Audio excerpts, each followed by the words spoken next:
Hello, welcome to a special edition of Must Reads Classics with our own Alyce McKenzie. If you don't know this, Alyce is retiring at the end of this academic year, and we want to celebrate all the writing and research she's done across her career today. So, thank you for this interview and all. Let's go all the way back to the beginning. As I remember, that's a long way. It is. Well, we're not going back to that beginning, but as I remember, your early phase of writing dealt with wisdom literature and all. But that wasn't because you just had a passion for it before grad school. Why did you start writing on Proverbs? Well, I was late to class.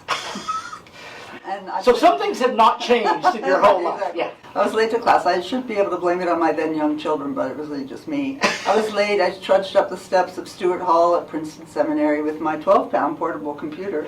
It was a class with Patrick Miller and Tom Long on preaching different genres of the Old Testament. And it was the day we were signing up on clipboards, this is like before digital, for our favorite genre. And we had to write a 30-page paper.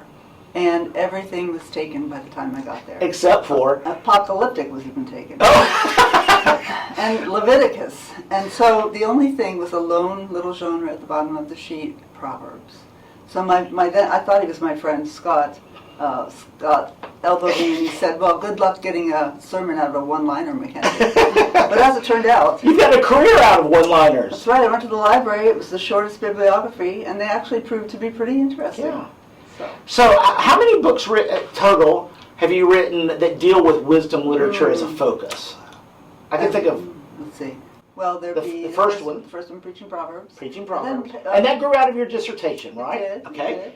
Then Preaching the Parables, as I discovered that parables are a lengthened form of Proverbs. Yes. And then there was a book called, it was Preaching Biblical Wisdom in a Self-Help Society, which was, I thought would be a better subtitle, but you never win on the title. Yeah, and then there was one called Wise Up. Yes. And then there was one called Hear and Be Wise. That's right. Okay, so 5 books out of that topic. Right. And all. So instead of going over all those books right now individually, and I won't ask you which is your favorite, like, which child is your favorite or something, but how has your thinking about wisdom literature and preaching it changed over the course of working on those books from being a grad student to being where you are now?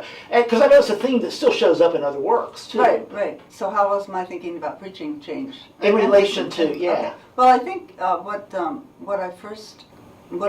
first came to my attention was the dynamic of paying attention that comes out throughout all the sages and the proverbial sayings, and then the recognition that Jesus was a sage, and was a wisdom teacher, which many people don't really think about. So those recognitions, and also the notion that we think sometimes as preachers we've got this wonderful 3-point sermon, and we have these special life experiences that people can go ooh ah, but really the role of the preacher as sage, and it's not the only one. As one who is observant of daily life, where's God working in my life, around me, the role of the preacher as sage, and then what we do when we enflesh our sermons or illustrate, a term I like less, is that we are modeling for the congregation that they're to be out there searching too. So I think one of the main changes has been my understanding of the role of the preacher. I was going to ask you about that explicitly, so I'm glad you've already brought it up. So the preacher is sage. Right. So we talk a lot about preacher as prophet, preacher as pastoral caregiver, theologian, those kinds of things. But you're really the one who has, in our guild, talked about preacher as sage. Right. So it's not that these are distinct categories. They obviously overlap. But tell us what that means for you. To me, back to that theme of attentiveness, the sage is the seeker of wisdom and the teacher of wisdom. And the sage in Proverbs is more sort of affirming the status quo. Yeah. But one thing that I think is important is that the sage has this role of being subversive and undermining the status quo. And the sage can do that by indirection sometimes. So I think the sage has a prophetic kind of role to it that we don't often talk about. You also, in your writing, while you started at Proverbs, you really did expand to other wisdom writings and all, and showed differences between them, and that sort of gets at it. It's not always just observe and comment, it's also observe and critique. Right, right. So there can be a prophetic edge Exactly. to wisdom preaching. Right. So what I noticed, it was kind of like throwing a pebble in the pool. So it starts with Proverbs, it moves to parables, and then it moved to, as I was looking at Ecclesiastes and Job, then it moved to all this kind of, I don't want to use inappropriate language on our interview, but schlock that passes for wisdom. Yeah. Some of it's not so bad, Stephen Covey and Wayne Dyer, and when I was writing this, but some of it is just, it's pablum, it's wishful thinking. And so I began to expand my critique toward more of wisdom, so-called wisdom forms. Mm-hmm. That's the only time I'll use air quotes in the interview. Well, now it's been twice. Okay, but other wisdom forms that really, people eat that up, and they still do. When I wrote Preaching Proverbs, it was like the late 90s. But it's still I don't know how many billion-dollar business. And so I felt like there was a critique that was needed. And also all of this popularity of self-help wisdom, and we weren't preaching from wisdom from Scripture. Yeah. So it's like we've got this treasure. Why aren't we out there in the marketplace offering what we have? And some of the main differences. And that's the way some of your writing went towards more broad audiences than just preaching with some of that. Right. But I think when sometimes we underestimate the understanding level of our congregation, I think they could certainly understand that a key difference is that biblical wisdom is a divine gift, and it's dedicated to the good of the community. And that's a good litmus test for other types of wisdom. Do they have that same status? So, but before we leave wisdom and go to sort of the next phase of your writing and all, you mentioned that you've compared biblical wisdom to the kind of wisdom that's sort of out there popularly. In case our audience doesn't know, you are known for walking around and just spouting proverbs from anywhere. Do you have a couple of favorites that are non-biblical? Non-biblical. Well, I was thinking about this on the drive over here. Oh, okay. That's when I did my preparation. That's right. Like we all do when we preach, right? So I was thinking, why was Proverbs sort of like why did it stick for me like it did? And I realized that I was brought up on Proverbs for whatever reason. My dad was like, quitters never win, and winners never win. And what else? When the going gets tough, that's our favorite. Like the tough get going. And my mother was, to whom much is given, much is expected, which I only realized at age 19 or 20 was Jesus said it first, not Mom. Not Mom. But my dad was always like, a Fowler, that was my birth name, a Fowler never gives up. That was his big deal, A Fowler never gives up. So I'm like, all right, and sometimes you want to quit the basketball team when you're not getting any playtime. But finally, when I was about 30, I asked his mother, who was then 90, I said, Dad says this saying is like from when the Fowlers roamed the world with the dinosaurs. I mean, where did this come from? He says it's like our tradition. She said, you should know better than to believe everything he says. It's just something he made up to make you do your homework. So I think that Proverbs are ingrained in my. But I also... Did you use them with your children the same way your dad used them with you? Yes, I think so. They probably got tired of it, but I did.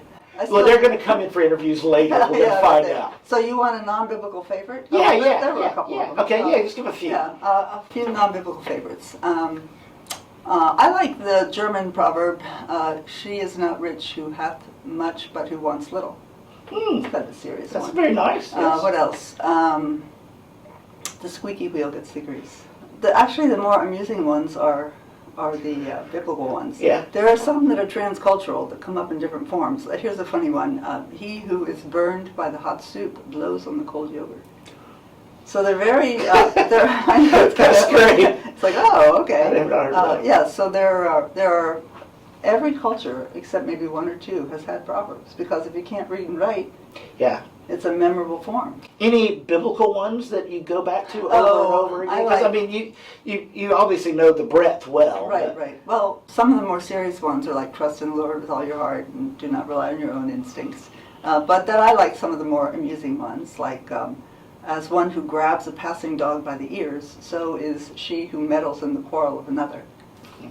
And you can tell where these are from. Some are from the field and farming, some are from the royal court.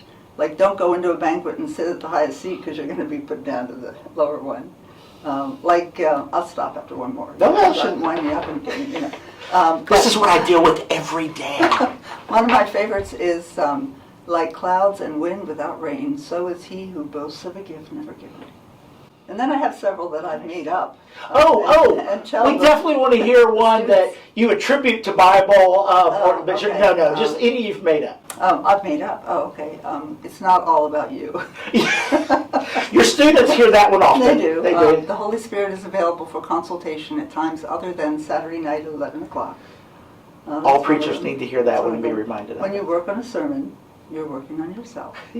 So those are a few. And I call them anonymous. Well, They are kind of. sort of. Yeah. All right, so that was sort of a long phase of your research and writing. Right. And a second phase, as I see it, you can tell me if you see it the same way, where some of those themes can't continue on, for instance, the attentiveness you were mentioning. Right. But it moves into more, your writing moves towards interest in the creative side of preaching. Right. So your book, Novel Preaching, and then Making a Scene in the Pulpit, deal with how to use your words earlier, how better to enflesh the sermon and all. Right. So I want to talk a little bit about novel preaching, especially. I think that book's been very influential, very helpful. And you talk in there about knack for noticing and the different Right. textures and those kinds of things. So Right.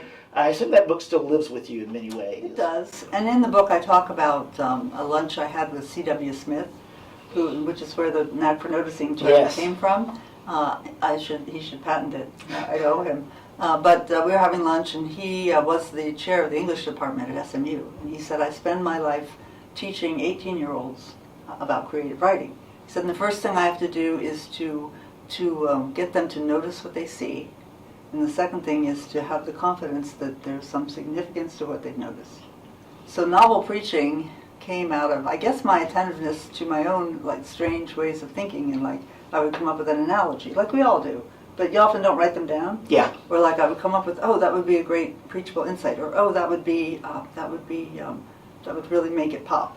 And I started thinking, well, could this be taught? Not that I'm, the only one that does this, but are there certain principles for attentiveness and types of things to be attentive to that we could incorporate in our sermons? Because going way back to being a teenager, I would sit in church. No offense to the preacher, I had a right to be a arrogant adolescent. We all had that opportunity. But I would sit there and I'd think, oh man, when life is so interesting, why does preaching have to be so boring? So part of this is my sense that you shouldn't let naked abstractions wander around the public park of your sermon, right? Don't quote me on that. That's another proverb. There you go. But abstractions yearn to be enfleshed, and story and concepts are not two hermetically sealed separate things. So I was trying to come up with some principles for creatively noticing life, and I call it the inscape. Yes. Life within you, the landscape, life around you, and then not last but certainly not least, the textscape. Because attentiveness is not just attentive to my feelings and things around me, but also to the biblical text, or we just have a string of stories. Yeah.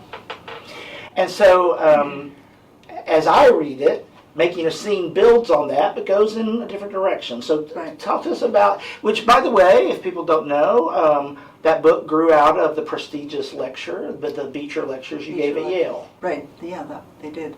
So I was thinking, how do we take novel preaching to the next step? Because I found that the book, while it had important ideas, students needed more help with how to actually put them in practice. Mm-hmm. So I was also thinking culturally about our shortened attention spans. And as I was thinking about it and writing, I thought, oh, look, there's an ad for a new blazer. Oh, that's juicy. So I thought, you know what, it's not their shortened attention spans, it's ours. And so how do we preach? And the subtitle is, what is the subtitle? Making a Scene in the Pulpit, Vivid Preaching for Visual Listeners. So how do we preach in a way that will, I just crave getting their attention, keeping it, and having them take something home. Yeah. So I came up with a proverb for that. And this proverb is? We want to gain attention, maintain attention, so they retain. Right? It rhymes. It rhymes. It rhymes. So there you go. But it is, it is, that sense of a snappy opening. It really grabs people, and it's a contemporary opening or a story, and then it's kind of like, all right, now I have to talk about the Bible. I'm sorry, and the affect gets less energy. So how do we keep that going? And how do you have a sermon that's both deep and delightful, as Augustine would say, teach, delight, and persuade. So that was an effort to pull people in, and I used the image of the palm-sized iPhone, and so we want to pull. If people don't know the story, they don't know the overarching story. Let's pull them into one scene, and once we're in that scene, maybe we can do some teaching. So it's also, the thing is, it's an art, not a science. Yeah. And so I was hoping that book would, at the very least, spark people's attention. And basically, my career is devoted to less boring preaching. Which we need, because more relevant preaching Right. is not going to come from more boring preaching. That's right. But everything that's not boring is not the gospel. That's true, yes. That's a proverb. That's another proverb. I hope the audience is doing a drinking game where they take a slug every time you offer a proverb. Every time. So then came Humor Us, that you wrote with Owen Lynch. It's part of the Center for Preaching Excellence's series, Preaching And. Right. And it's a little divergent because it's a more narrow topic, and all, but it still relates to this issue of creativity and sermons being engaging and not boring. So tell us about that book a little bit. Well, I actually think it's a pretty clear trajectory. I just like saying that word, trajectory. You need a proverb about trajectories. I do. But the thing about humor, if you think about comedians and you listen to them, they are all about observational humor. And they're all about attentiveness to things that we all... Why do we laugh? Well, because, we recognize our own lives in that. So attentiveness to humor... I mean, the research that I did for the book was a little depressing because it showed century after century rolls on and humorlessness is equated with holiness. And the Bible is the shroud of reverence placed over the Bible.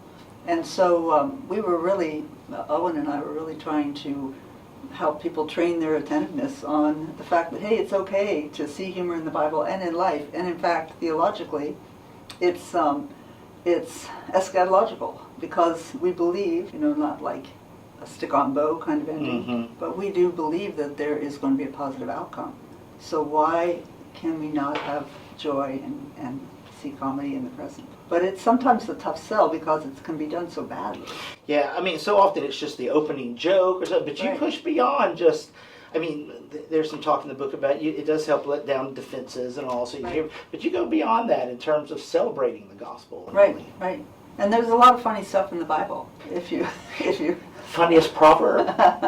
Funniest proverb. Well, I think the grabbing the dog is pretty. That is pretty good. I like that. That's a pretty funny one. Yeah.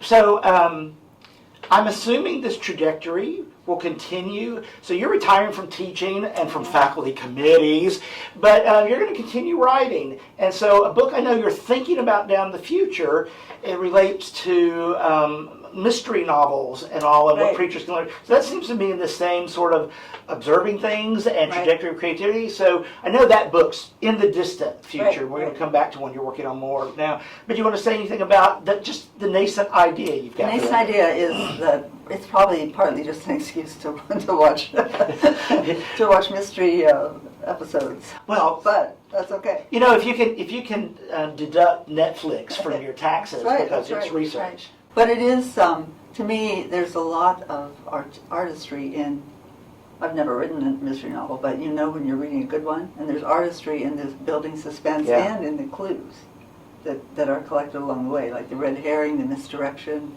And it's just kind of amusing to think about it, like, no one has an alibi. Everyone has an alibi. He was found in a locked room, the locked room mystery. So I have been practicing certain lines to use on my family, randomly from these mystery novels. So here's one. Do these function sort of like proverbs? Well, they're just sort of random, but my grandsons enjoy them. So like if they say, well, Gigi, where are the cookies? I look at them and I say, I cannot comment on an ongoing investigation. Or I'll only offer one more. Okay, so here you go. You get to be the perp, okay? Okay, I'm the perp. Okay, yeah. It's not the first time. Okay, I'm offering you a chance. Don't ever. I'm offering This is like you're the cop on the other side of the table, and you're trying. Okay. Yes. I'm offering you a chance to tell me what you know. And believe me, down the line it will be better for you. If you do, I will give you 30 seconds, and then I'm out. Think carefully. How's that? I bet that works well on your grandchildren, especially. I, on the other hand, want a lawyer. All right, so let's get back. You're working on a book right now. Right. That's quite a shift. Right. Although it still deals with creativity and imagination and all, but and you're when are you hoping for it to come out? I'm hoping for it to come out probably early 2027. Yeah. Okay. Right. So tell our widespread audience what this book is about. Okay, this book is called Real Presences: Cultivating the Invisible Companions of Our Inner Lives. And I actually got a publisher for this. You did. So it starts with the issue that as children we have imaginary friends, and maybe as adults and all, and you want to take that as analogy, metaphor for bigger things. Right. So to me, there is this dynamic of everyone yearns for that stable companion who will not move away. You know, children have that experience with their best friend moving. Who will not move away, and who will essentially say yes to us all the time and meet our needs. You know, that would be our hope. So children, a third of children around the age of 2.5 or 3 develop imaginary companions, which they would say are invisible but not imaginary, still real. And by the time they go to school, often they fade out, but it's actually a field now that's come about the imagination of children. And a lot of children do not lose them, they just don't talk about them anymore. And then the dynamic of creating a companion goes with us throughout our lives. I'll make this quick, but it's a lifespan thing. Okay, So you've got your imaginary friend of a child. Then a lot of teenagers, especially girls, do the Dear Diary, like Anne Frank, Dear Kitty, which is writing to as part of yourself. And then there's the illusion of independent agency, where a novelist has the sense that the character's not doing what they want them to do. They're going off that way. And then there's celebrity worship. Celebrity worship. We experience that all the time, don't we? I mean, the paparazzi following us around. It's so tiresome. I'll be glad when I retire and that doesn't happen. So celebrity worship syndrome, where you move from I want to be like you, I want to be near you, I want to be you. It can be kind of scary, but basically it's based on the idea of reflected glory of a celebrity who's better looking, richer, and more admired than I am. And then there's post-series depression. When you've identified with a character, the show's over. In a long-running show. Yeah, you're sort of like, well, hey, what happened now? What do I do now? And then there are a couple more. One is called continuing bonds, when people who have had a relative or loved one die continue to converse. And then there is, what's the other one? Oh, the other one, we're getting a little bit scary now in terms of AI. Yeah. Collecting the detritus of someone's life and keeping grandpa going, right? Yeah. And and then the final one is people collect the detritus of their own lives before they pass away, and they put it out there so that they won't be forgotten. So all of this says to me, we want a companion, and we want that companion to last beyond this life. So that's not really enough for a religious book, right? That's more a sociological book. Yes. But it seems like to me there are religious analogies, or whatever you would call them, to prayer, journaling, to the communion of the saints, to veneration of the saints, to belief in an afterlife.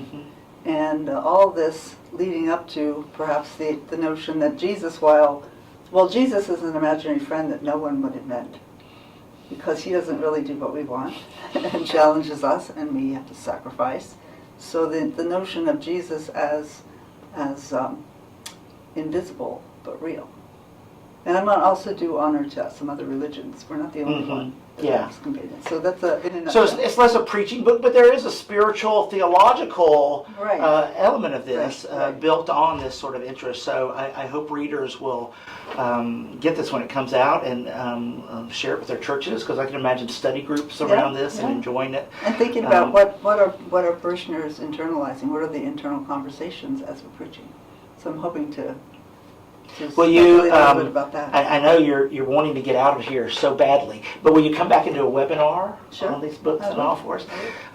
We're hoping not to get rid of you completely. You're going to show up in our newsletters some and continue on. The center wouldn't be around without you. Oh. So I don't know about everybody else, but I suspect I speak for a lot of people. We want to beat you. So. Thanks for this. Must Reads Classics. Stay tuned for more later. But Alyce McKenzie in a well-established career of writing and helping preachers and the people in the pews. Thank you.